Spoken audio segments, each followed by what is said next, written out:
और जिस तरह से पंबन ब्रिज है, क्या प्रधानमंत्री मोदी, अक्सर हम देखते हैं कि जब भी किसी नई परियोजना का उद्घाटन करते हैं तो खुद उसका जाकर जायजा भी लेते हैं, तो ऐसा आज भी हो सकता है क्या?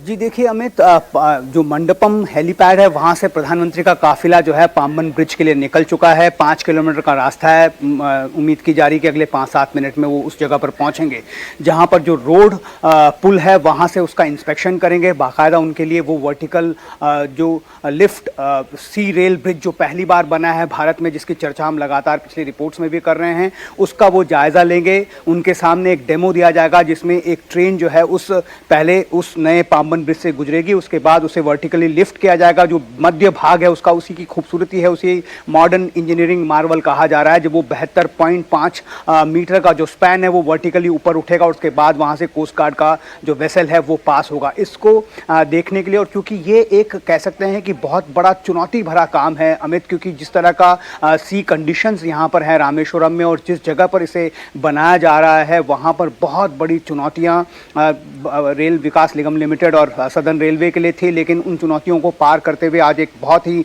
खूबसूरत स्ट्रक्चर जो है वहाँ पर खड़ा किया। और सबसे बड़ी बात यह है कि जो मेन लैंड है मंडपम, वहाँ से रामेश्वरम द्वीप को जोड़ने के लिए रेल मार्ग जो है ये पाम्बन ब्रिज ही उपलब्ध था। जैसा हमने बताया अपनी रिपोर्ट में कि पिछले 2 सालों से 2022 में जो पुराना ब्रिज है वो डिसफंक्शनल कर दिया गया। उसके बाद लोग जो है मंडपम से बाई रोड ही रामेश्वरम तक पहुँच पा रहे थे, लेकिन अब जब इस पाम्बन ब्रिज 2 का इनॉग्रेशन हो जाएगा, आज ही वहाँ से तांबरम से एक ट्रेन जो है वो इस पाम्बन ब्रिज से निकलेगी। उसके बाद बाकी जो ट्रेन अभी तक मंडपम तक सस्पेंड की गई थी उनका विस्तार जो है अब रामेश्वरम तक हो जाएगा। इसलिए कह सकते हैं कि रामनवमी के दिन एक बहुत बड़ी सौगात देश के लोगों को वाकई में सौगात है राघवन, क्योंकि जैसे यहाँ पर ट्रेनों का परिचालन शुरू होगा तो हो सकता है कि सीधा हम कश्मीर से ट्रेन में सवार हों और सीधे हम पहुंचे रामेश्वरम, और रामेश्वरम पहुंचकर हम सीधे दर्शन कर पाए राम सेतु का, जहां धनुषकोडी से इसकी शुरुआत हो जाती है।